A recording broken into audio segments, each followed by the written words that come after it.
aside from the financial side of it. We bought one that was in a rough part of town and turned it around and cleaned it up, and it's still in a rough part of town. But people feel safe that live there. Mm-hmm. And we're getting amazing rents because we cleaned it up so much, and so that's good for us. It's good for the tenants because they feel safe on where they're living, and so we're doing the same thing to the other one that we bought. And So is that that's fulfilling. Is that kind of what the Wealthy Trucker is about? Is you teach people how to do apartment investing? That's where it began. Yeah, that's where it began, and I still do. I still do consultant work there. I apologize. No, you're all right, brother. So I still do consultant work there, help people buy their own apartment complex, help them get that going. I wouldn't say I'm not a broker by any stretch. I'm not helping you find a property and buy it.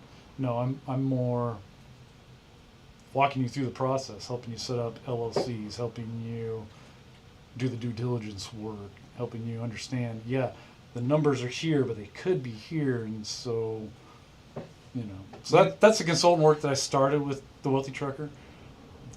Fast forward a little bit though, with my desire and my calling to help people, it really progressed into like personal coaching. Like if you don't have your head on your shoulders, you shouldn't be investing in stuff like that anyway. You shouldn't go buying a property just because you want to make money. That's how we have slumlords. Like if you want to buy a property and improve it and make money, great. But you better be improving it not just to fill your own pockets, but because people are living here and this is their home and you want a good place for them to live, and they should be proud of where they live. And that stuff goes hand in hand, in my opinion. If you just want to be a slumlord, I don't want anything to do with you. Mm-hmm. So the Wealthy Trucker progressed into TWT leadership, which is really talking to people about, getting out of your own mental space, getting out of your own way, realizing, hey, I can do these things in life. I can buy an apartment complex, even though I'm a dumb trucker. I have the ability. And why do I have the ability? Because God gave me the ability. He called me to do certain things in my life. And, so I life coach. A life coach is what TWT leadership is. That's what I do within that realm. And it's just helping people overcome themselves. Well, and that's how I met you, right? Yeah. We did the Christian entrepreneur meeting. Yeah, faith-driven entrepreneur. Faith-driven entrepreneur meeting that you put on, and that's how I met you. And right. Like, I have a lot of faith in what you're doing, brother. I think that if you can put God-centered in your business and you can coach other people to do that, you can help a lot of people. So I really like what you're doing, and anything I can do to help you with that, or we can spread the word on here, like if we can reach people, man, I'm about it. Because anywhere we can help men step up, not just men. I'm assuming you help women too, but I'm a masculine centered guy, right? I want to help men step up too. The Wealthy Trucker probably tends towards men because most truckers are men, and that's just the life I've always been a part of. I'm a man, so I'm going to be tending towards the men. But I have no problem talking to women at all. Yeah. Well, if folks are looking for a way to invest some money and get into it, you can walk them through how to get an apartment. You can make sure that they have their head on right before they do. Man, you know what? I'll tell you what. I don't know if I told you the last time I saw you. I just bought a property. Did I tell you that? Yeah. I haven't even had time to do anything with it. Oh, yeah. So we bought. Well, maybe we did talk about it a little bit. I don't know. We talked about a million things. So. I bought a property down in Oklahoma, and I should have reached out to you. Yeah, you told me about that. Yeah. Because you know what? I'll talk to you after this, bro. I got to figure out what I'm going to do with this dang property now. But so you've got the Wealthy Trucker, and you're still doing the prison ministry. Oh yeah. What are your kind of plans for the next 5-10 years of your life? Where do you see all of this leading you? Because I don't have an end game. I don't. When I started listening to and focusing on listening to God, my life has changed drastically, and it's for the better.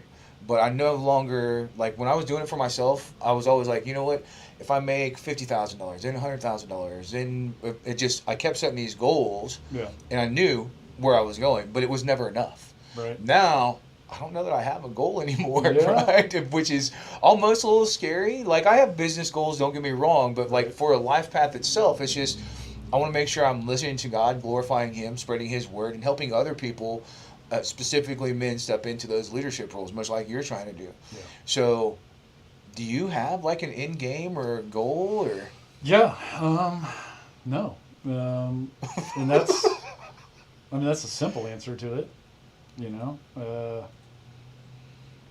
I'd say, when I first started getting into apartments, I had these big dreams like, we could be multimillionaires doing this, and we could grow this thing to something huge. And the more I did it, the more I realized this isn't just about us. This is about people in their where they live, their homes. So that somewhat shifted my mindset a little bit. I still wanted to do it because it was a good financial decision to do it. And the more I've been involved in ministry, the more I'm like, you know what? God does provide. He will provide. And just because I like my standard of living doesn't mean it's going to remain. I left a 6-figure job driving a truck to jump into these side businesses that don't make me anywhere near that much money, at least at this point in my life. Do I want them to? I do. But they might not. Are you? And I'm okay with that. That's what I was just fixing. Are you happier now, though? So, like, I don't know that my happiness level has changed, but my clarity on what God has called me to do has changed. What about peace? I wouldn't say happy. I would say I'm definitely happier now than I was when I was solely focused on money. Yeah. Right? I don't even mind saying it is a huge difference. It is. But I think it's because I found peace. Right? Whereas I was constantly chasing the dollar, I had significantly more money. I'm much more at peace now. Right. And I would say that directly correlates. I wouldn't say necessarily causes the happiness, but it directly correlates to my happiness. Well, money is a funny thing. It gives security, it gives peace of mind when you have it, but at the same time it brings all kinds of problems and desires, and you always want more of it. There's never enough of it. It's not a thing to strive for. And that's why I say I don't know that I have some big ultimate goal. Because when I have written goals in my life, it has been financially based. And I'm much more now when I'm writing goals, it's more about in the moment. Like, okay, I've got a goal to buy this apartment complex. What do I have to do to achieve it? That's one thing. Yeah. I think the best place to start writing goals, though, is writing your eulogy. Like, how do you want people to look at you after you're dead and gone? What do you want people to say about you at your funeral? That's a goal to shoot for. And it really makes you think, all right, how am I living my life? Because if nobody shows up to my funeral and nobody has anything good to say about me, did I really do anything good with this life? I've known since the day I was born I'm going to die, so I ought to do something decent with my life. And the best thing you can do with your life is to honor God with it. And if you can't have that said at your funeral, did you live a successful life? I don't care how much money you made. Did you live a successful life?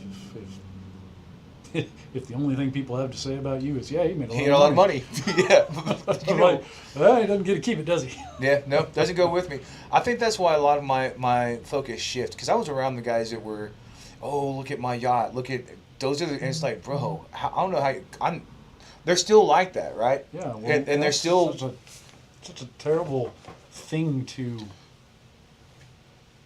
I don't know if be proud about's right, but it's a terrible thing to rely on. Let me. I don't think there's anything wrong with owning a yacht. I don't think there is either.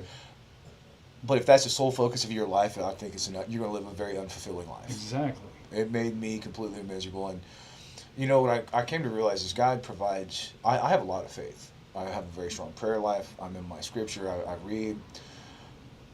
God provides everything that I need. I was kind of talking to you before we started recording and stuff. I had financial stuff hit us here from my past that couldn't hit me.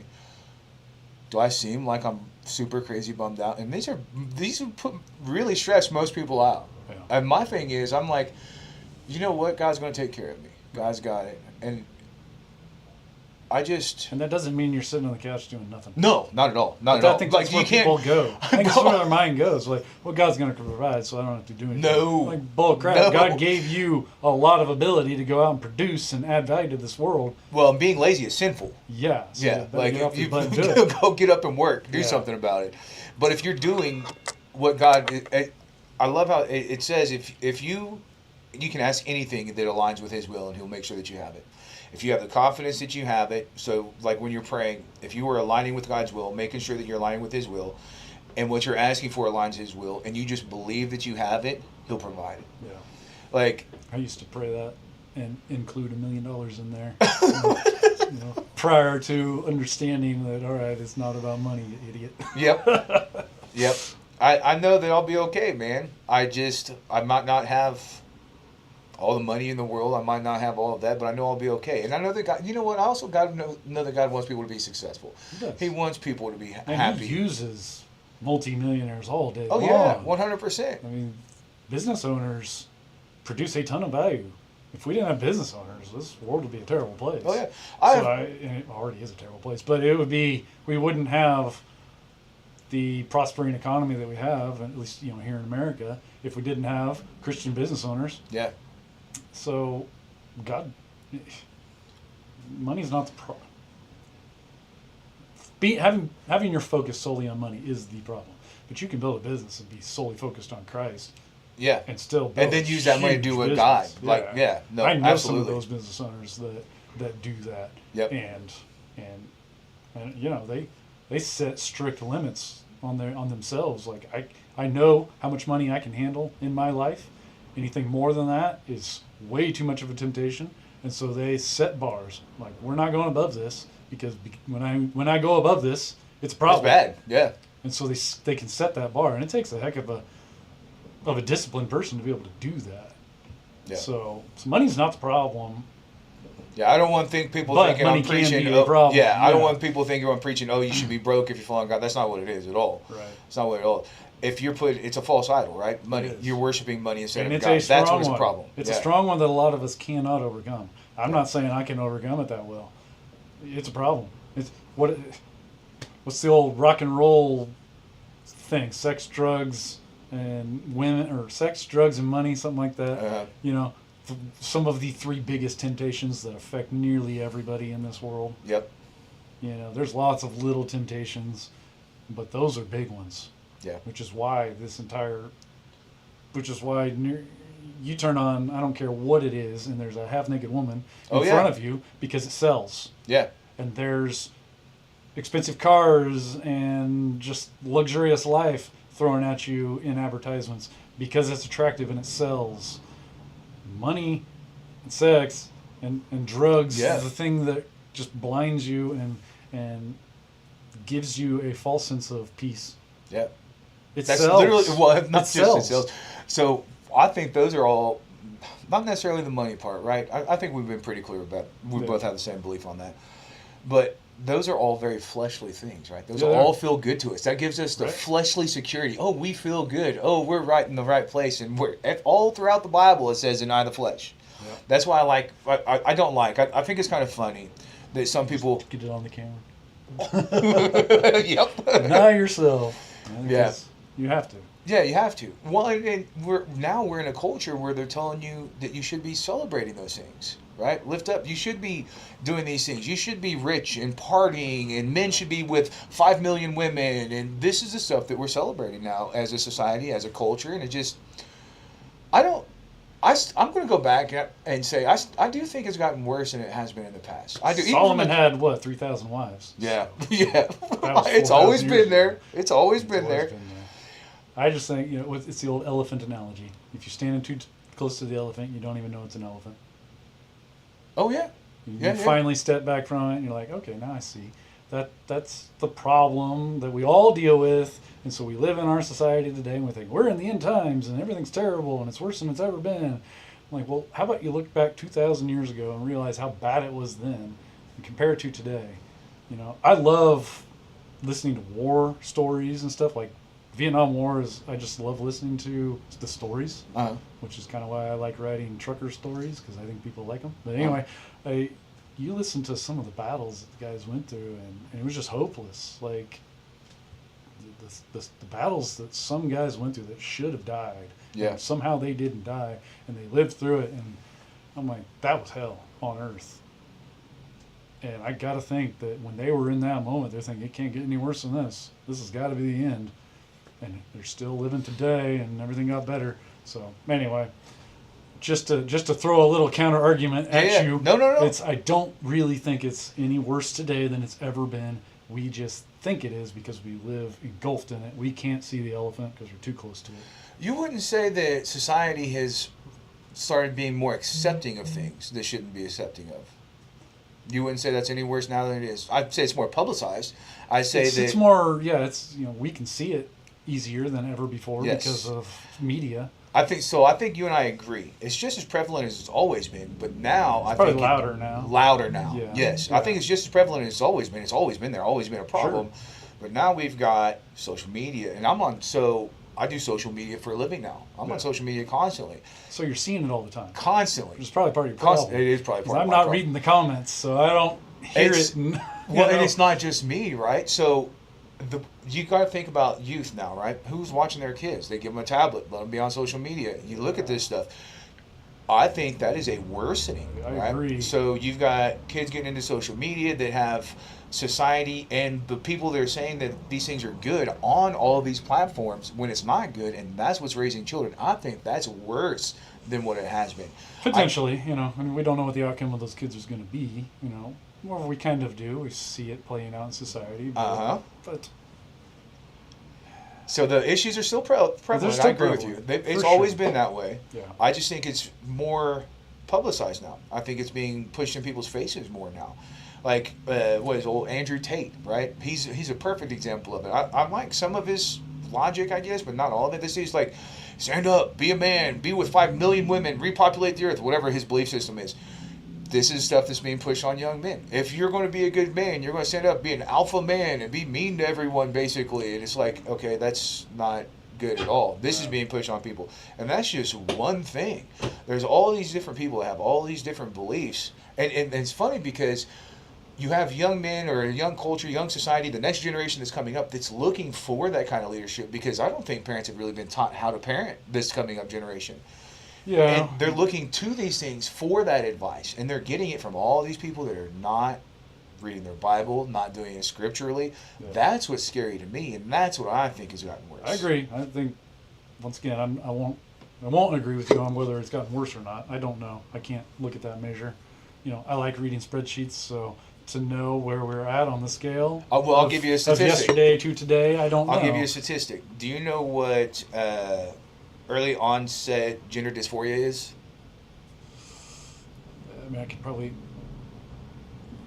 Where you're. I'll explain it to you. Well, let me just try to conceive of it with just from my ignorant mind on it, because I don't know everything, but early onset gender dysphoria. So an adolescent who is maybe ashamed of their gender or just unsure, Don't identify with it. just don't identify with it. Right. So early onset gender dysphoria means they're uncertain of what they are. They don't know, or they think they could be the opposite sex of what they currently are. Yeah. Right. So this is a statistic. Over the past 10 years, it went from like a 3 to 5% early onset to almost a 30% over the past 10 years. Yeah, I believe that is a measurable That's a problem. worsening. Oh, yeah. Measurable worsening. I agree. So, and I think it's a social contagion, I do social too. media, I right? do That's what I mean by worse. I think the problems have always been there, but I think the social aspect of it, the cultural aspect of it, the uplifting, the celebrating, and that's just one issue. That's I've just one issue, yeah. That's just one issue that I can think off the top of my head that I can measurably show that it has gotten worse. Yeah. That's what I mean by getting worse. The problems have always been there. The problems aren't any worse than what they were. They've always been bad. But now we have ways to mass spread it. And I think that's what's worse. Not necessarily the problem itself, but the ability to mass communicate and push that in people's faces now is so much easier. Like when I was a kid, You're right. I didn't sit in front of a screen. I was outside playing in the dirt. I didn't have somebody on a phone or a tablet or a game system pushing these ideologies in my face, no matter what that ideology is, right? Yeah. Ungodly, sinful ideologies being pushed in my face as a child. It just didn't happen. I was outside playing. That's what I mean by worse. The problems are the exact same, right? Always been there, always been bad. But now, the ability to spread those problems, it is a social contagion, Yep. is much worse. That's what I'm getting at. I don't think the problem itself is any worse than it was. The problem's always been there, always been bad. Now I think spreading it and the growth of that is worse, is what I'm saying. So I think I agree with you. right? I think all the problem's always been bad. Even if you go back at how many wives Solomon had, like you said, like I agree with you. The problem's always been there. The difference is now we can uplift it, celebrate it, and put it in front of people like it's okay. A lot easier. Yeah, and the whole gender dysphoria thing is a no doubt a big problem, and it's something that we're damaging children. Yeah. And we're just straight up abusing children when we're doing things like that as a society. And there's no one individual who is responsible. It's all of society allowing it to happen. Yeah. You know, not stepping up against it, not standing up against it, I think accepting it. It's the acceptance of it and our inability to stand up for what is right and fight against things that are wrong. Mm-hmm. That's the problem with it. I you know what? That's why I have my podcast called Spoken Like a Man. I believe it's everybody's responsibility, but specifically, I believe it's men's responsibility to step up, be protectors, providers of the people that can't do that. Children, women, right? And Sure. I might get labeled a misogynist for this, but I don't even think that. I think it's biblical, right? It is biblical. We are called to be the Leaders. the head. The reason why men go to war and women don't, it doesn't mean some women can't help and don't have the strength and abilities, but the majority don't. Yeah. And men are called to lead. Yeah. And if we're not leading well. I think a lot of the issues are just men failing society, but it's twofold, right? You've got men that aren't stepping up into their roles, which is what I try to help people do it biblically, read the Bible, get closer to God, because God, and it's not me, right? It's God that will help you do that. No joke.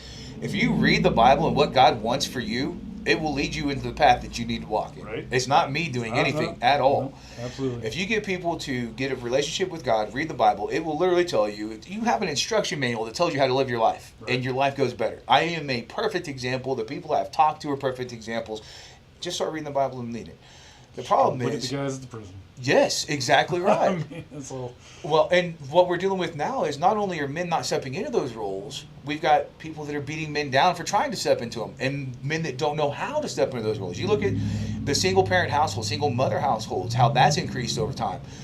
It has gotten worse. And so you've got households where you have single mothers that are raising children up, and young men specifically, that have no godly male role models in their lives. So they have to figure, I'm a good example. I'll just use me as an example. My dad was not a good man. My parents were divorced when I was 12. I had to grow up and figure everything out on my own because I love my mom.